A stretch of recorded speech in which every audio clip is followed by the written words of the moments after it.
terminar el pastel tenemos a otro presentador de uno de los mejores programas de misterio de aquí de Valencia, es Raúl Andrés, de Misterios y Leyendas.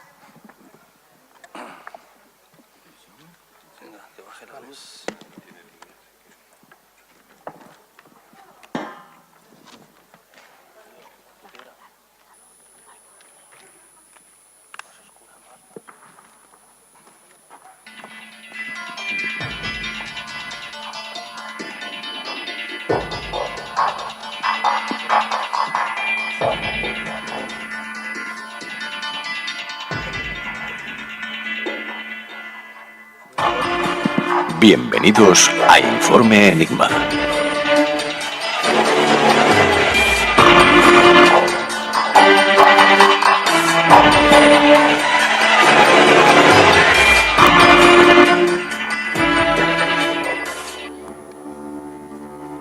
Buenas noches y sed bienvenidos a la primera muestra del misterio y divulgación. Saludamos a todos los amigos de las diferentes radios online, de las plataformas de descarga, a todos los seguidores de YouTube, de las diferentes FM y de CQ Greco España.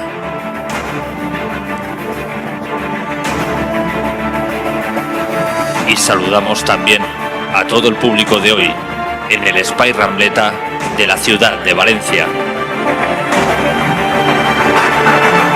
A los micrófonos Jorge Ríos y Raúl Andrés de Misterios y Leyendas. Es un orgullo estar esta noche con todos vosotros.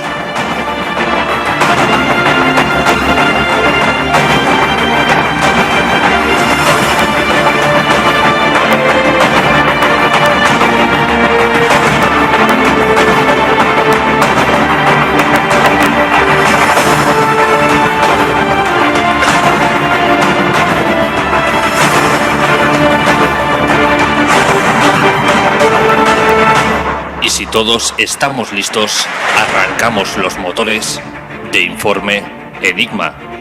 Te recordamos las formas que tienes de ponerte en contacto con Informe Enigma. A través de Twitter, @Informe Enigma. Por correo electrónico, enigma-rpa@hotmail.com. O bien en la página de Facebook Informe Enigma. Contacta con nosotros.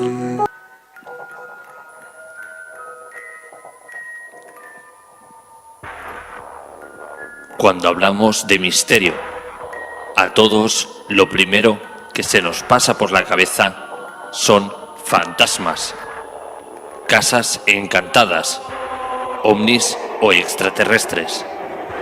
Pero este adjetivo, sin duda, va mucho más allá de todo eso. Porque como si de un abanico se tratara, incógnitas encontramos en cualquier rincón a nuestro alrededor. A cada paso que damos, delante y atrás, solo tenemos que parar y observar. Y quizás así tengamos una visión más amplia de lo que el mundo nos oculta.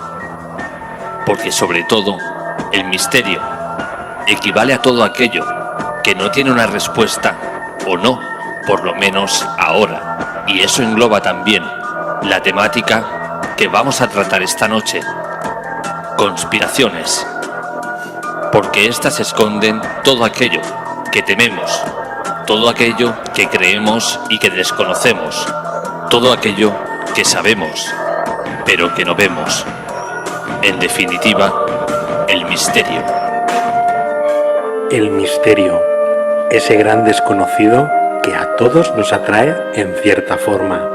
A algunos, como a mí, me sumerge en la capacidad de aprender lo que muchas veces va más allá de la ciencia, lo que no siempre tiene una respuesta clara, aquello que mantiene mi mente abierta a multitud de teorías.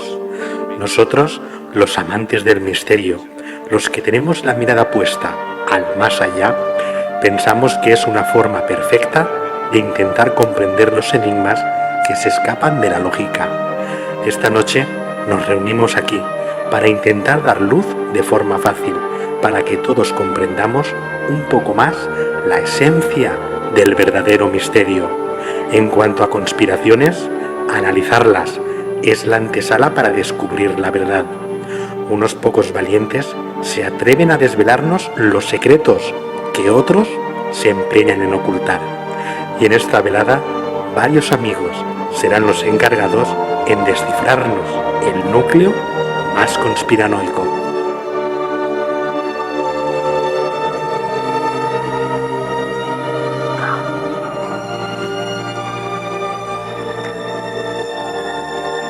Miles de personas se dan cita en la plaza de San Pedro. Aún no han elegido al nuevo papa.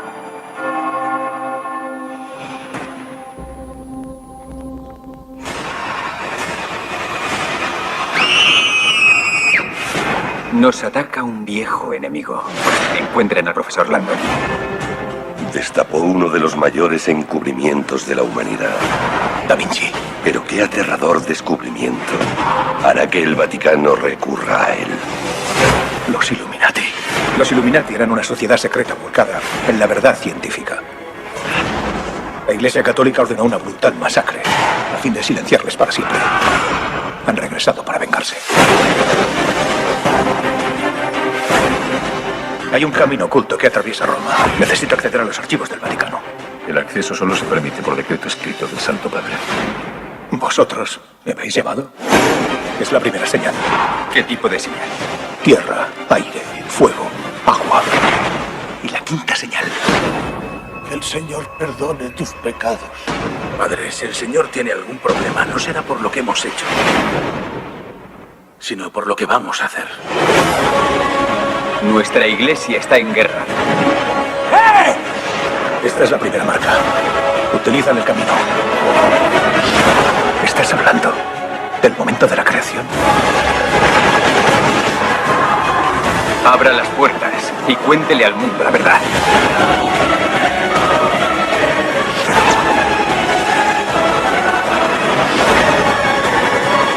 ¡Tiene que ser aquí!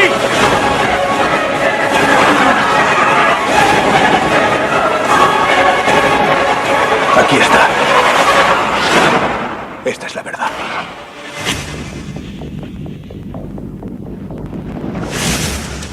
Informe Enigma.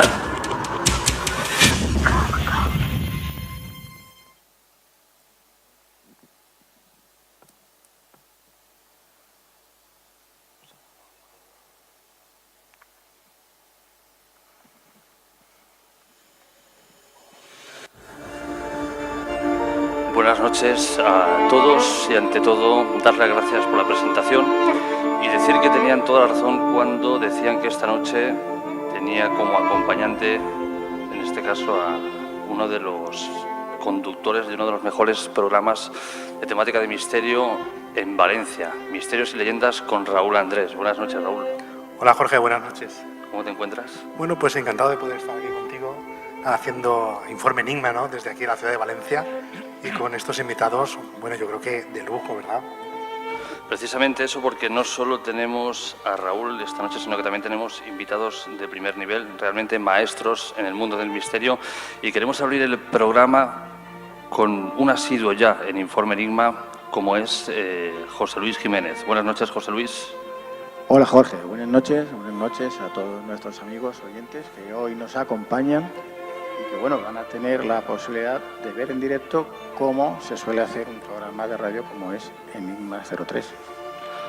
Te haré la pregunta que le hago a todo el mundo. ¿Cómo estás, José Luis?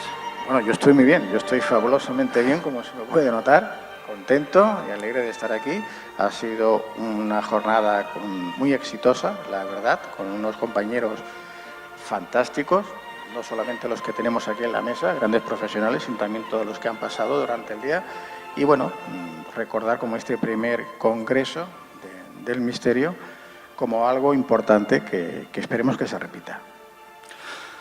Hemos puesto de introducción, José Luis, ángeles y demonios, que tiene mucho que ver con el tema que tú vas a tratar ahora y que a la vez también tiene mucho que ver con tu último libro que hace poco ha visto la luz.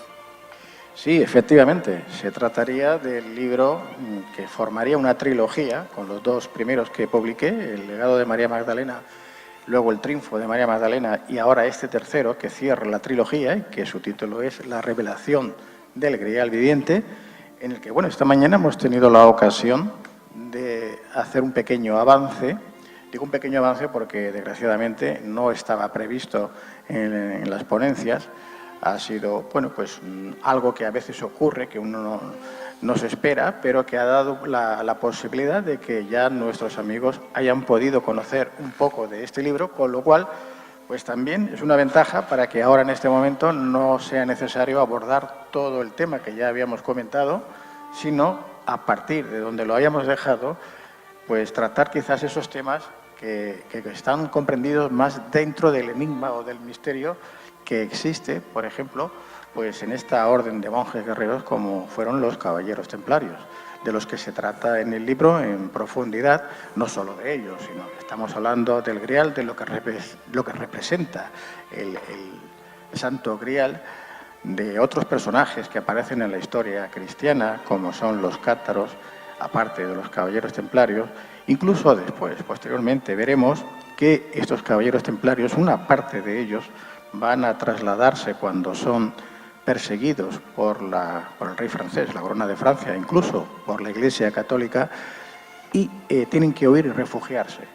Algunos de estos caballeros van a quedarse en lo que sería el norte de España, la Corona de Aragón, la parte, la franja que va hasta la zona del Maestrazgo, muy cerca de aquí, de la Comunidad Valenciana, entre Castellón, y otros van a huir y se van a refugiar en tierras, por ejemplo, como en Inglaterra, en este caso, bajo las órdenes del rey Bruce, que lucharían contra los ingleses, el rey, en este caso, escocés, donde ahí van a dejar también alguna constancia de estos viajes que ahora vamos a hablar de ultramar, como sería la capilla de Roslin, años después, y esta otra, diríamos, parte de estos caballeros, esta otra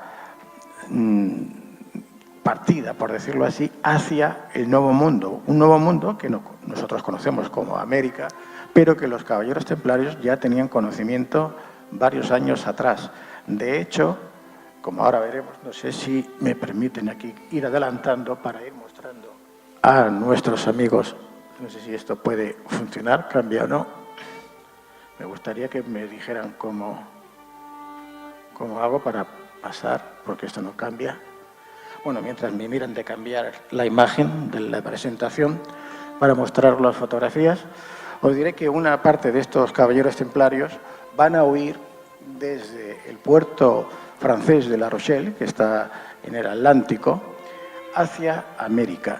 Y van a llegar hasta tierras argentinas, en concreto a la parte norte de Argentina, del Río de la Plata. De ahí viene su nombre, porque en Europa, en aquellas fechas, la plata era muy escasa. Era tan escasa que su valor era prácticamente igual al del oro. Y bueno, fijaros, recordad que en la Edad Media, estamos hablando del año 1200 y algo, siglo XIII, es cuando se empiezan a construir esas catedrales grandiosas, con un estilo totalmente novedoso, como es el gótico, donde la luz tiene una importancia capital. Y esta mañana hablábamos, nos habíamos quedado en la cruz paté, esa cruz templaria que representa la orden. Bueno, vamos a ver si consigue esto, no sé si esto puede pasar. Bueno, y esa cruz que representa la orden, como decía, pero que a la vez no era una cruz cristiana. Su origen no era cristiano, no procedía de ninguna variación, ni de la cruz latina, ni de la cruz Tao, que hemos hablado, ni de la cruz de pata de oca, sino que era una cruz que ya habíamos visto en dioses sumerios, en los Anunnakis. Y hemos visto alguna fotografía, y ahora os quería mostrar precisamente una de estas cruces de los Anunnakis en tierras argentinas, en un lugar en el que he estado precisamente hace ahora un mes, menos de un mes, volviendo a investigar este tema, donde aparecen estas cruces y otras simbologías que no solamente habían dejado unos nativos hace como 8.000 años o 6.000, sino posteriormente estos caballeros que llegaron a esta zona donde iban a buscar esta plata en las minas de esta zona, para luego llevarlas hasta Europa, donde iban a construir todas estas catedrales y estos templos que de otra manera hubiera sido imposible. Vamos a ver si puedo pasar ahora. Y os voy a mostrar a partir de ese momento, no sé si esto me va a permitir, no sé dónde hay que darle. ¿Pueden pasar? A ver. Bueno, ahora esto ha avanzado demasiado. No sé si se puede volver hacia atrás. Vamos a ver. Bueno. Esto no hay forma de que pase. A ver si me puedes poner, por favor, unas fotografías de unas cruces templarias en unas rocas, David. A ver si es posible. Bueno, mientras busco la fotografía, os diré que los templarios iban a utilizar precisamente este tipo de cruces para hacer un código secreto. Un código que solamente conocería el caballero templario que iba a escribirlo y el que lo iba a recibir. ¿Y para qué servía esto? Bueno, entre otras cosas, para transmitir una información evidentemente secreta que no podía conocer nadie más y para algo que ahora hoy día parece muy normal y muy común, pero que inventaron ellos, que es el pagaré. Mediante estos símbolos, que espero poder ver ahora si pasa, veremos que ellos utilizan la cruz, en este caso se conocería como de 8 beatitudes, porque tiene 2 puntas en cada extremo de los brazos, para formar unas formas, unas figuras geométricas únicas, singulares. Cada figura se correspondería con una letra del alfabeto y así formarían todo el texto que necesitasen reproducir sin que nadie más supiese qué significaba. Esto les facilitaba que cualquier persona que en aquella época, hayamos dicho esta mañana, que cuando la primera cruzada se produce en Tierra Santa, en Jerusalén, los caballeros templarios que acuden a este lugar diríamos, a reconquistarlo de los musulmanes, van a volver luego, al cabo de unos años, en este caso serían 9 caballeros, que irían con una misión secreta. En el libro lo explico todo con detalle, pero no tenemos todo el tiempo, por lo tanto voy a ir apresurándome a contarlo. Van a ir con una misión secreta que es la de descubrir un tesoro, algo oculto. Ya habían encontrado en la primera cruzada, cuando llegan a Jerusalén, parte de ese secreto que lo custodian en una zona del norte de Italia que se conoce como Liguria. En concreto es un pequeño, diríamos, principado. No tiene más de 14 kilómetros cuadrados. Su nombre es Seborga y es aquí donde un personaje, que luego vamos a conocer como San Bernardo de Claraval, él va a planificar todo lo que esa nueva orden, que aún no existía, iba a realizar en el futuro. El verdadero creador, fundador, aunque aparece como gran maestre Hugo de Payens, el que fundaría no fue Hugo de Payens, sino Bernardo de Claraval. Bernardo de Claraval tenía una amistad muy grande con el conde Hugo de Champagne, que sí que había estado en la primera cruzada junto con Hugo de Payens, y estos son los que van a transmitir una información de lo que han encontrado precisamente en Jerusalén.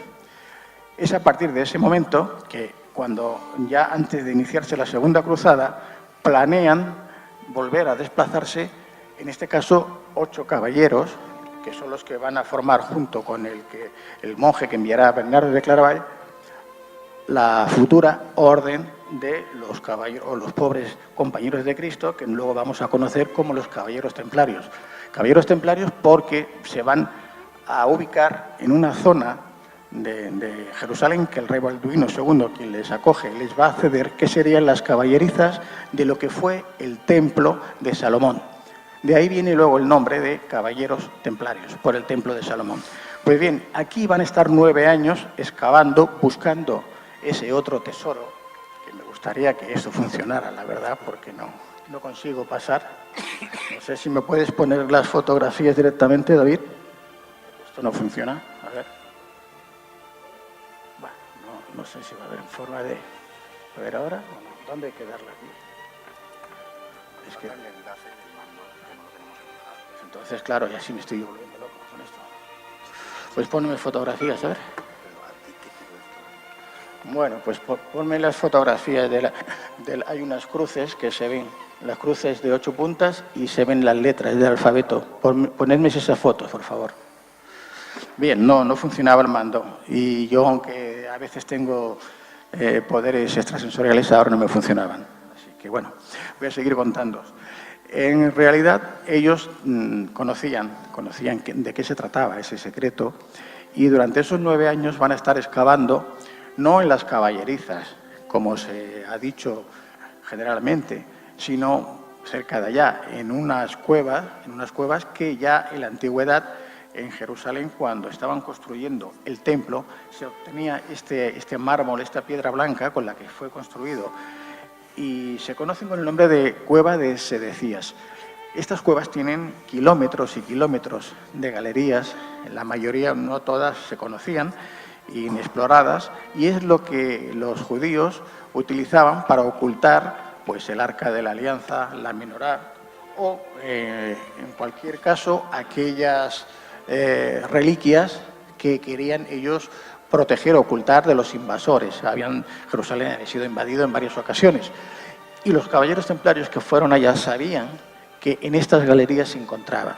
De ahí que tardasen 9 años prácticamente en encontrarlo y regresasen otra vez a esta ciudad que os he mencionado antes, de Liguria, en el norte de Italia. Bien, vamos a ver si ahora esto cambia y os voy a enseñar. Bueno, voy a ir pasando, porque como os decía, en este libro hablo de los cátaros. Los cátaros fueron unos cristianos que sufrieron una cruzada por parte de la Iglesia Católica, fueron prácticamente exterminados. Empezó esta cruzada llamada cátaro-albigense en el año 1209, terminaría en el año 1229 la cruzada, pero en cambio serían luego perseguidos por una organización mucho más cruel y violenta, que era la Santa Inquisición.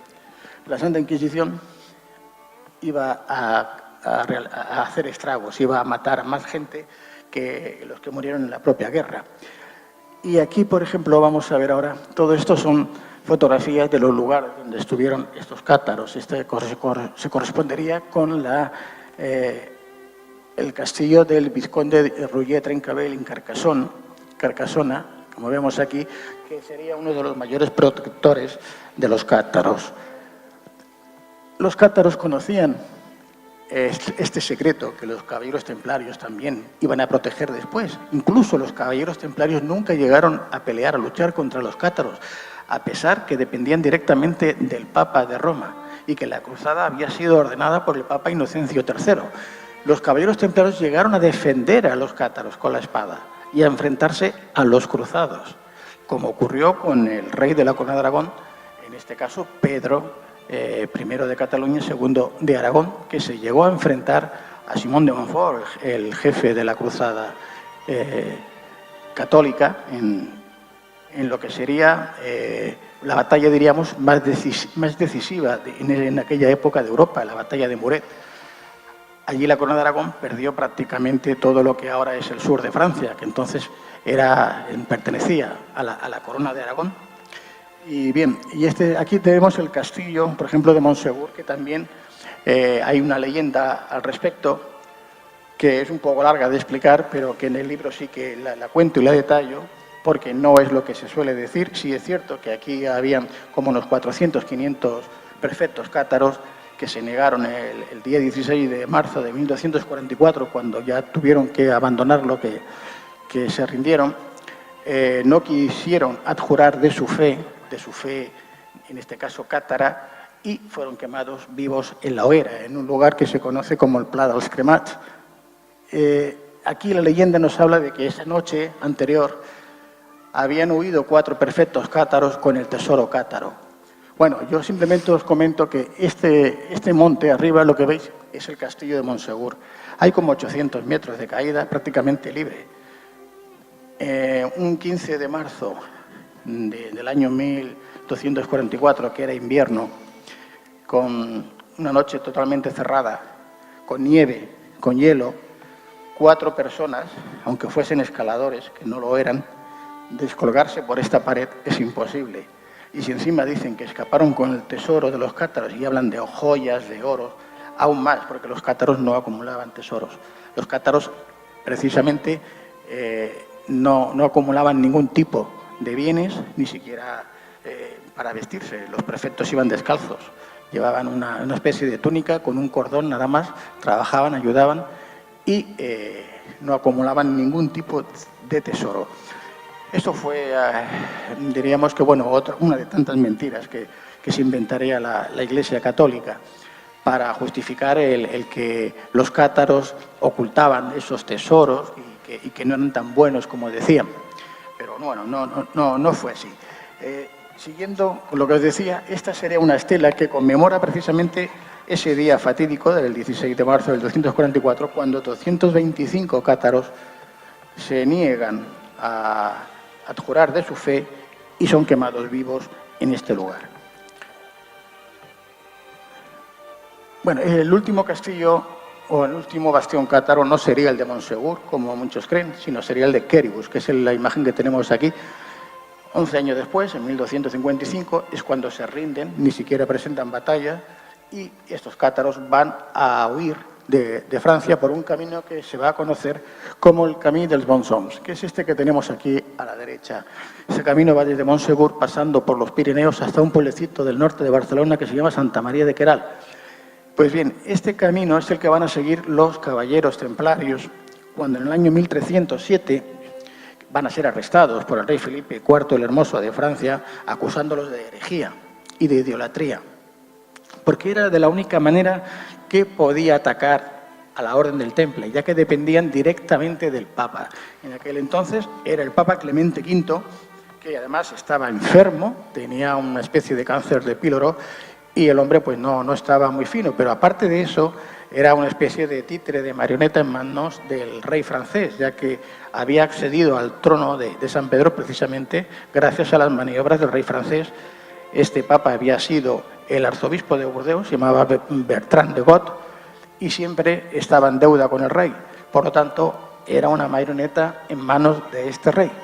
Aún así, el papa intentó remediar lo que no pudo hacer, que era que fueran quemados en la hoguera el gran maestre Jacques de Molay junto con el gran maestre de Normandía y algunos caballeros que fueron arrestados ese famoso y fatídico viernes 13 de octubre de 1307. Bien, voy a ir pasando rápido. Os he contado esos datos porque son interesantes para lo que ahora os voy a mostrar. Bueno, deciros que Bernardo de Claraval, que antes os he comentado, que es el verdadero fundador, el promotor de la Orden del Temple, aunque la Iglesia lo representa como veis aquí, que está delante de la Madonna, de la Virgen, con el niño en brazos, con el pecho al aire, del que sale un chorro de leche directamente a la boca de San Bernardo. La Iglesia lo cataloga como el milagro de la lactación de San Bernardo, es decir, que San Bernardo se alimentaba de la leche de la Virgen. Este era el milagro al que alude la Iglesia para hacerlo santo. La verdad es otra.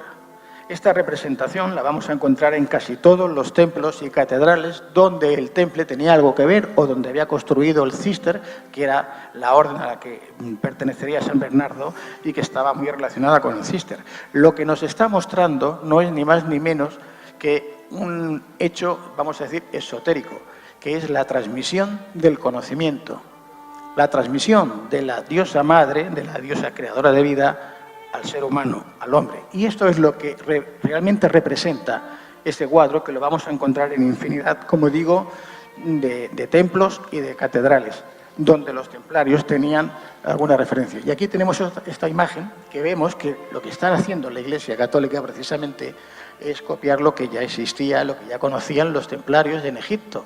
La diosa Isis, la madre de Horus, que está amamantando a su hijo Horus, y luego vemos a la Virgen María con el niño Jesús amamantando. Pero si vamos y retrocedemos en el tiempo, vamos a ver que esa misma imagen ya venía con anterioridad. Fijaros de qué personajes tenemos aquí a la izquierda. ¿Los reconocéis? Estos son los Anunnaki. Antes os hemos hablado, o esta mañana, ahora volveremos a verlas, de esta cruz paté que utilizaban los caballeros templarios, que era Anunnaki. Pues aquí vemos de dónde viene esta imagen de la transmisión del conocimiento de la diosa madre al hombre.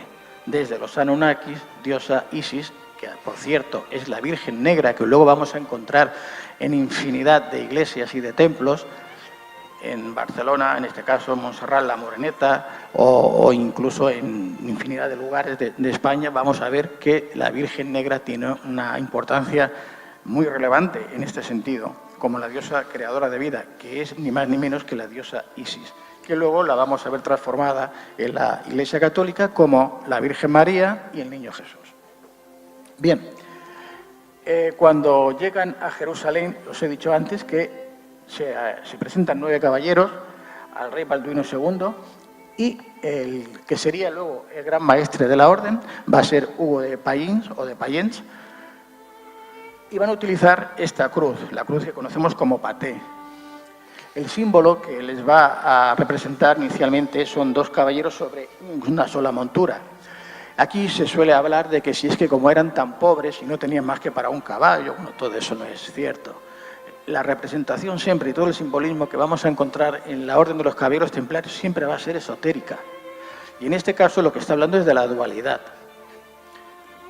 de lo gemelar. Bien, este es el templo, en este caso es las caballerizas del templo de Jerusalén, donde estuvieron. Esta extensión, como vemos, es grandiosa, son más de 1000 metros cuadrados para 9 hombres, nada más.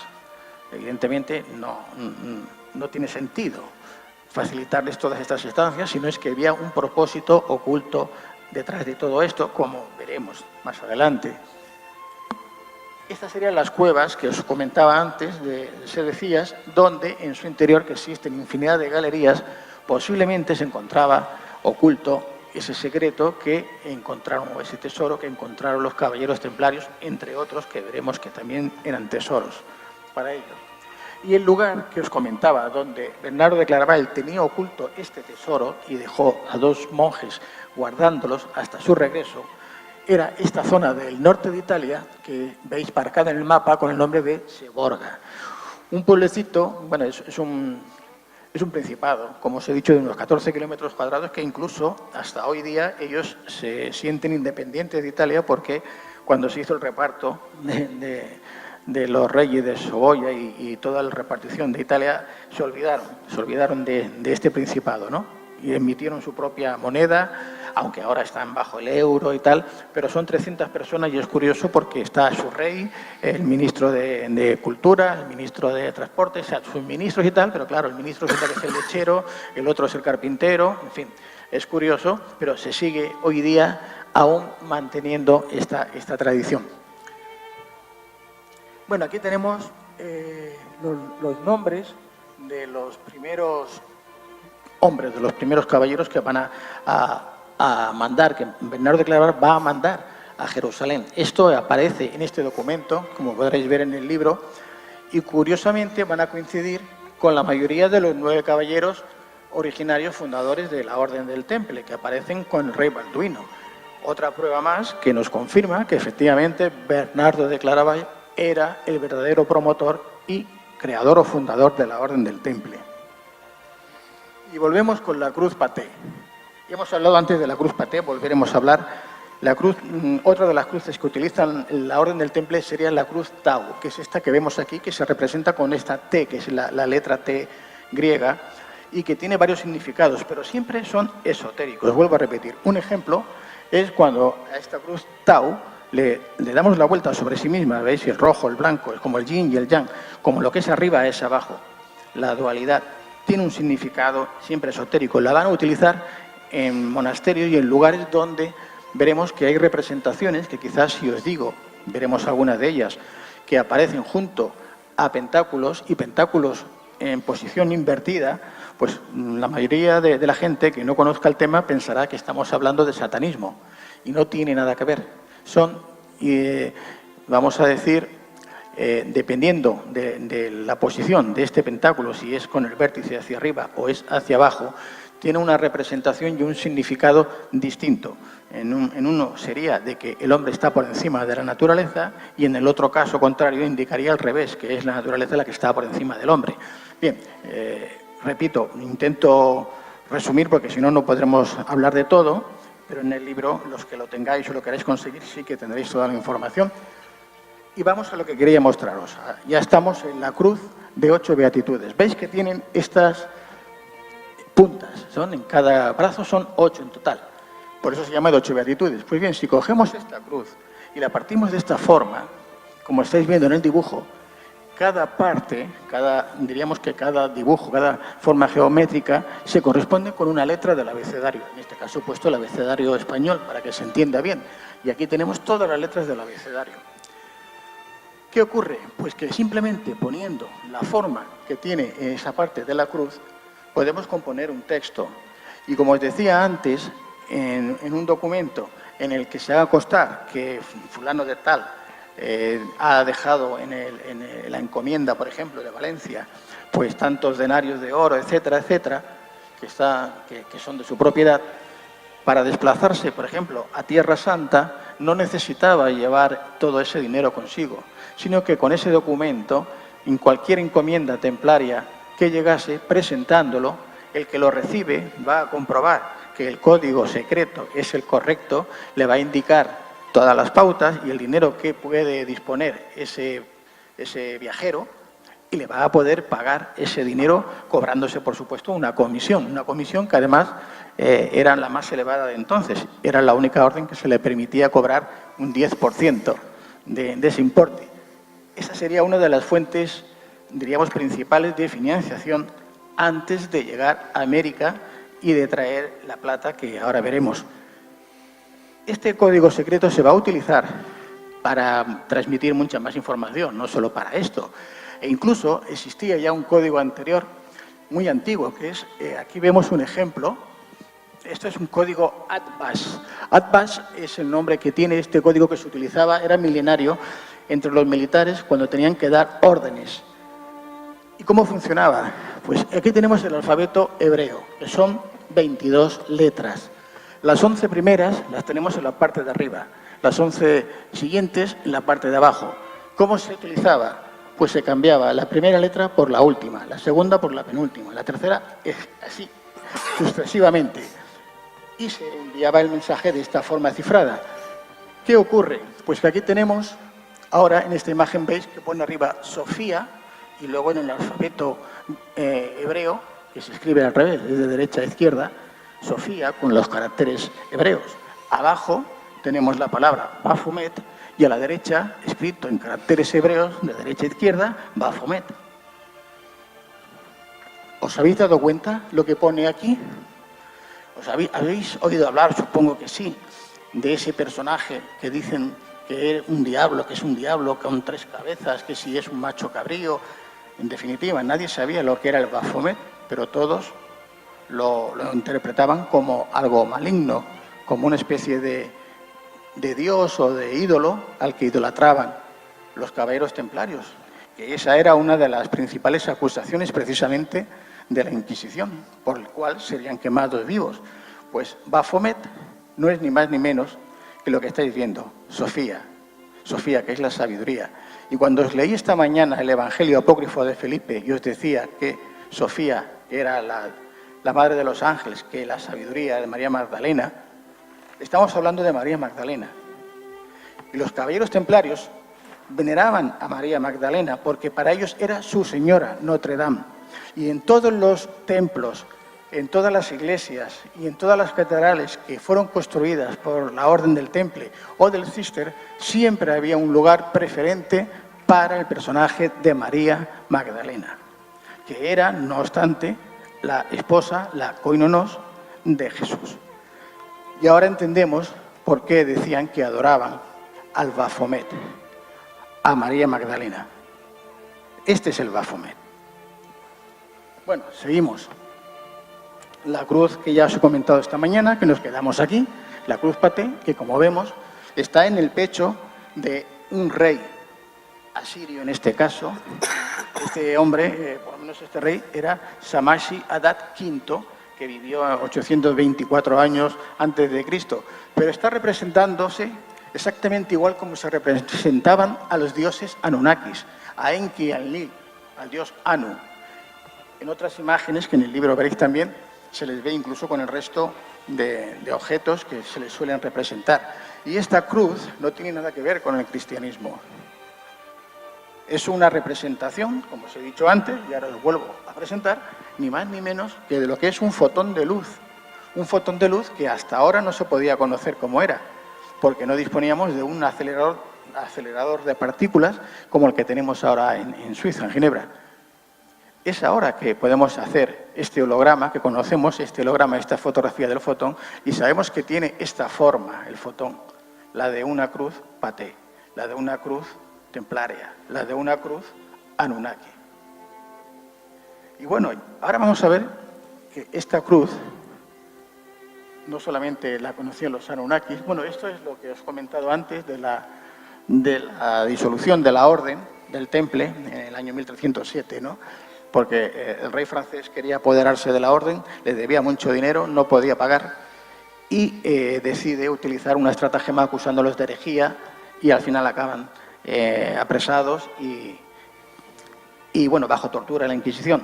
Algunos caballeros consiguen huir, como os he dicho, a los lugares que os he comentado, y otros van a huir hasta América.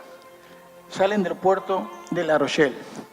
Fijaos que las carabelas que van a usar, los barcos, ya van con la cruz Paté, la cruz templaria, que los identifica. Y esta cruz templaria o Paté la vamos a encontrar en un personaje que 2 siglos, casi 3 siglos después, va a hacer el mismo recorrido. Cristóbal Colón.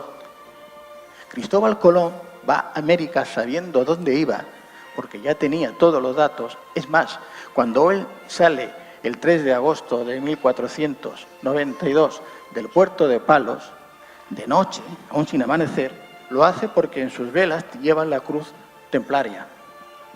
Además de que va con varios judíos que los reyes católicos habían expulsado a los judíos y tiene que escapar con ellos.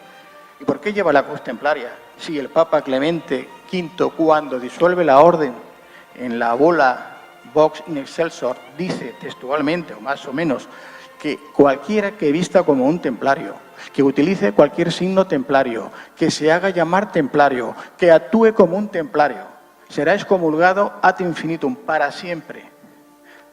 No puede pertenecer a la Iglesia y sería perseguido. ¿Por qué Colón sale, casi 300 años después, con unas carabelas con las cruces de Colón?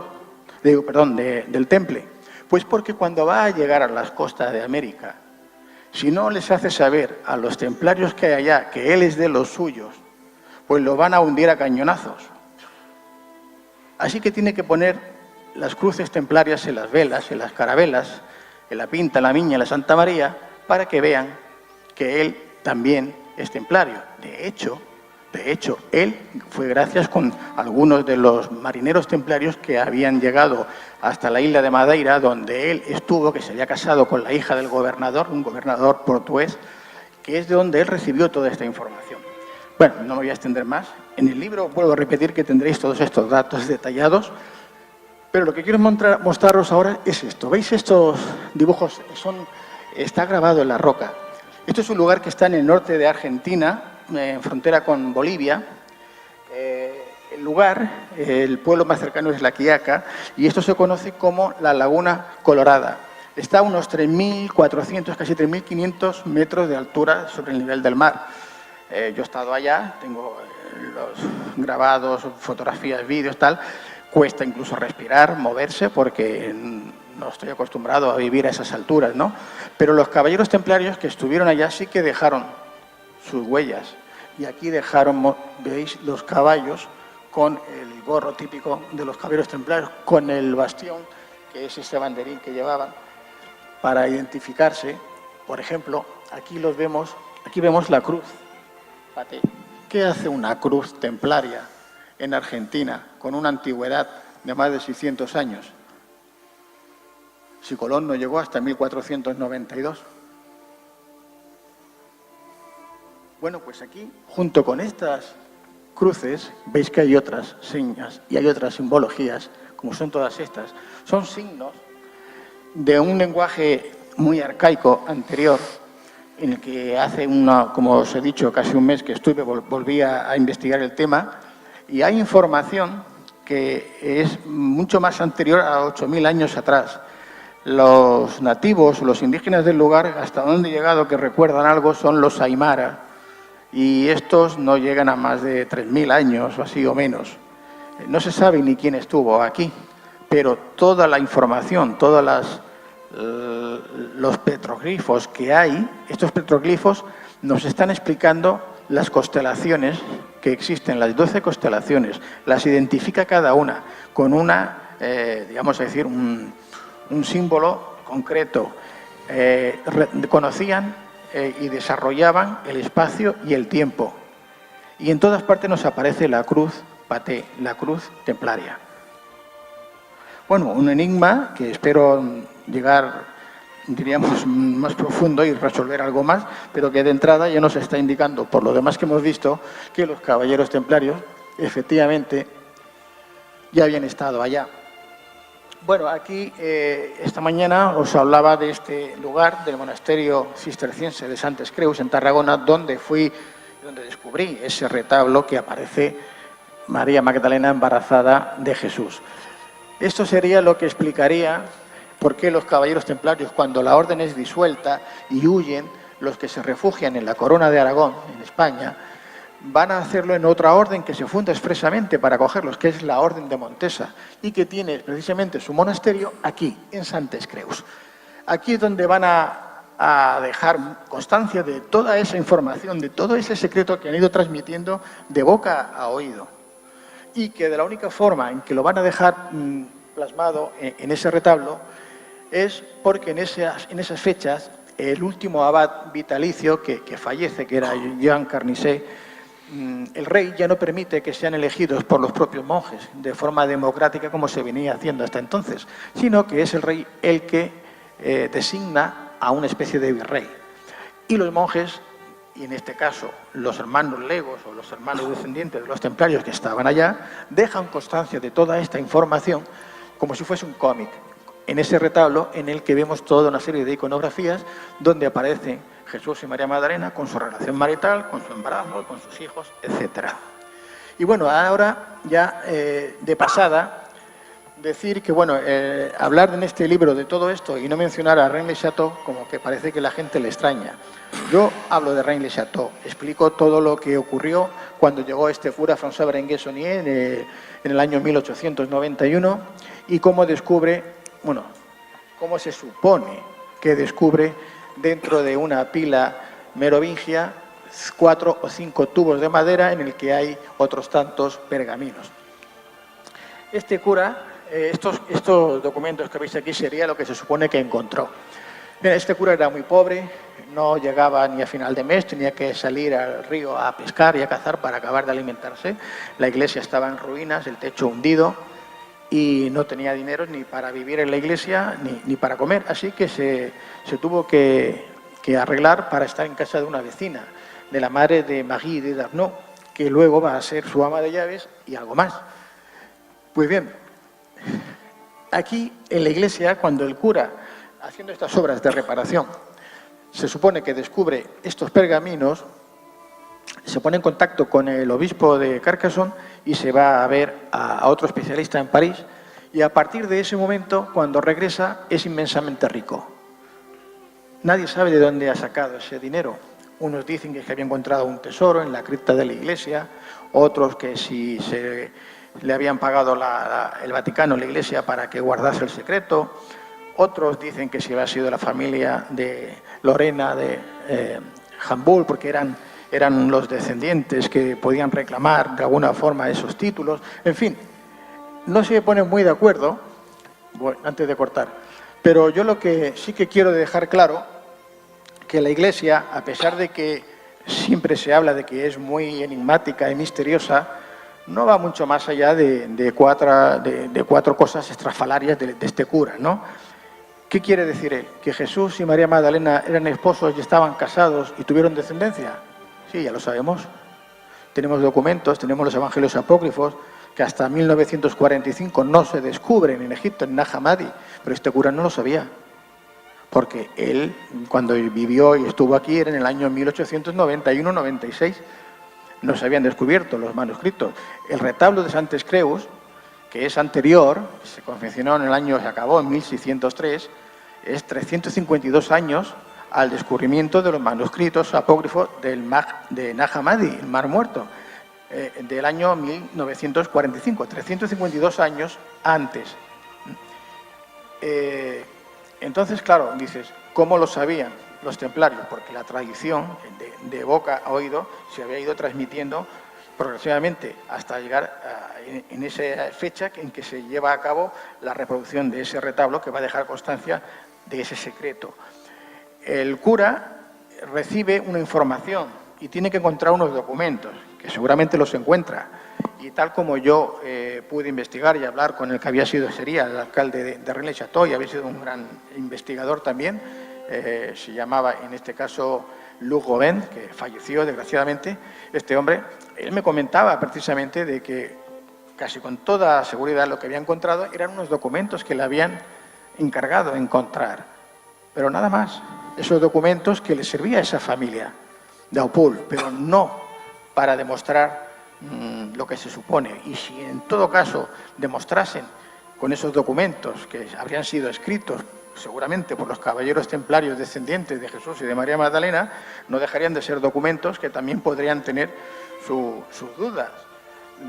La cuestión es que no ha aportado ninguna prueba definitiva. Todo son suposiciones. Todo es decir, bueno, el cura sabía, el cura ha dejado un mensaje o el cura ha dejado una pista. Sí, bueno, ¿y dónde está eso? No muestra nunca nada. Y no entiendo por qué se le da tanta importancia a Rennes-le-Château. Ahí no se muestra nada. Se está hablando de que hay un cura que encontró una información en la que se supone que hablaba de que Jesús y María Magdalena eran esposos y tuvieron descendencia. Muy bien, pues ya lo sabemos. Si ya tenemos la información, además, documentada en un evangelio del siglo II, que es solo de Nag Hammadi, el evangelio apócrifo de Felipe y otros más que hay. Y luego tenemos pinturas, retablos, como los que estamos mostrando. No entiendo por qué. Pues porque aquí, y eso lo hago sin ánimo de molestar a nadie, pero es que es como refreír lo mismo, porque no saben qué hacer. Y repiten lo mismo y no hacen más que sacar libros de Rennes-le-Château para decir que no hay nada. Hombre, claro que no hay nada. Pero entonces no entiendo por qué publican tantos libros de Rennes-le-Château. Y esto lo digo porque es lo que ocurre en este mundillo del misterio, que se suele copipastear, como se suele decir ahora esta palabra, ¿no? Que a veces dices, hombre, yo llevo 20 años estudiando este tema, investigándolo, no me caí ayer de la higuera. Cuando yo fui a Rennes-le-Château no existía Rennes-le-Château en el mapa, es que no aparecía en el mapa. No había ningún letrero que indicase, no existía el GPS.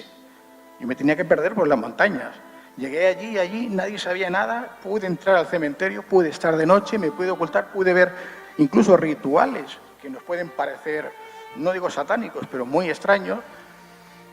Y hablo de hace casi 20 años. Ese libro, el primer libro, lo publiqué en el 2004-2005, pero ya llevaba 3 o 4 años investigando el tema. Y, hombre, me sorprende que ahora me vengan autores nobles a decirme que si yo soy un conspiranoico de Rennes-le-Château, ¿no? Hombre, yo para decirle, hombre, te falta una coma, un punto en ese párrafo que has puesto, que es como lo tengo en el libro. Por favor. Entonces, que cuando alguien se ponga a investigar, si encuentra algo que lo ha investigado, me parece muy bien que lo diga, pero si lo que está haciendo es tomar información de alguien que ya lleva unos cuantos años llevándole la delantera, que tengan por lo menos la profesionalidad de citar la fuente y de decir de dónde lo han obtenido y que dejen ya de pastear y de hacer refritos, simplemente. Pero en Rennes-le-Château no hay nada más que 4 pistas que puedo dejar este cura para decir que efectivamente Jesús y María Magdalena eran esposos y tenían descendencia. Ya lo sabemos. Es lo que quería decir con esto de Rennes-le-Château. Y ya para acabar, al principio les hablaba de María Magdalena, que era representada por todos los pintores, sobre todo los italianos del Renacimiento, con un cíngulo en el vientre. ¿Recuerdan? Embarazada, un cíngulo, un nudo. Bien, aquí vemos algunos ejemplos. Este de la izquierda, no lo ven ustedes porque está en la mesa, pero es de Master Mansi en el año 1525.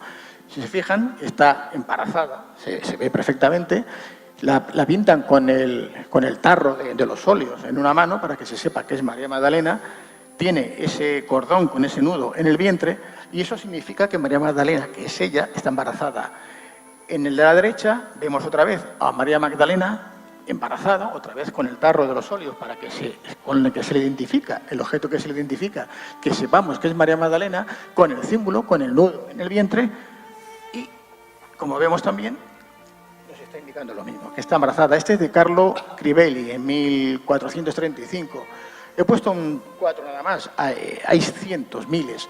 Este otro aquí vemos ya a María Magdalena otra vez con el tarro de los óleos, con el cinto, con el nudo en el vientre, embarazada, y además con el libro abierto, porque hemos dicho antes que María Magdalena es la Sofía, era la sabiduría, y por eso se le representa con el libro abierto. En el otro, este sería de Hugo van der Goes, en el 1440. El de la derecha, otra vez María Magdalena con el tarro de los óleos, con el libro abierto y otra vez con el cíngulo, si vemos el vientre, y el nudo. Esta fue pintada por Quentin Massys en el 1465. Y bueno, podría estar mostrando muchos más. ¿Por qué a María Magdalena se le ha tratado de prostituta por parte de la Iglesia? ¿Por qué se le ha utilizado como el chivo expiatorio? Pues sencillamente, ya lo dije esta mañana, porque la Iglesia católica de entonces, y no es que haya cambiado mucho hoy día, era machista, patriarcal y misógina. Y utilizó el personaje de María Magdalena para denigrar a la mujer, porque la mujer, como dijeron muchos obispos años después, no tenía alma. Era escandaloso que una mujer pudiera estar desempeñando cargos en la Iglesia. No se podía consentir. Entonces se atacaron a la persona que era más relevante, que era la que realmente era la depositaria del mensaje de Jesús, que era su esposa, su cuñonós, la madre de sus hijos, de su descendencia, la portadora de la sangrial, del sangrial. María Magdalena era el sangrial, el grial viviente. Y bueno, deciros que hasta hace poco incluso el Vaticano volvió a emitir, como vemos aquí, apareció en varios periódicos, que cualquier mujer que fuera ordenada sacerdote sería excomulgada, así como el cura que lo hiciera, y seguimos igual. No sé si el nuevo Papa va a cambiar algo, pero me temo que lo tiene muy difícil. Y bueno, con esto, Jorge, si te parece, doy por concluido mi intervención en este tema. Cuéntale a los oyentes ahora, José Luis, ¿dónde pueden adquirir la revelación del Grial Viviente? Bueno, si alguien quiere adquirir el libro, aquí no sé si queda 3 o 4 ejemplares, porque hoy la verdad que he traído pocos y se han ido agotando, pero si los quieren solicitar, me lo pueden solicitar directamente a mi correo, es jljimenez@jljimenez.es, y bueno, Jiménez con G, y yo les contesto, les digo cómo enviárselos y no hay ningún problema. Si lo quieren en digital, en Amazon lo encuentran también. Pues en Amazon ponen mi nombre y el título y también les aparece. Es decir, no tendrán problemas. No sé si hay alguna pregunta al respecto que alguien quiera hacer. ¿Alguna pregunta? Todos han quedado muy bien enterados y contentos. Muy bien. Pues José Luis, como siempre, un verdadero placer y nos volveremos a escuchar en la tercera temporada que empieza en enero. Muy bien, muchas gracias. Gracias.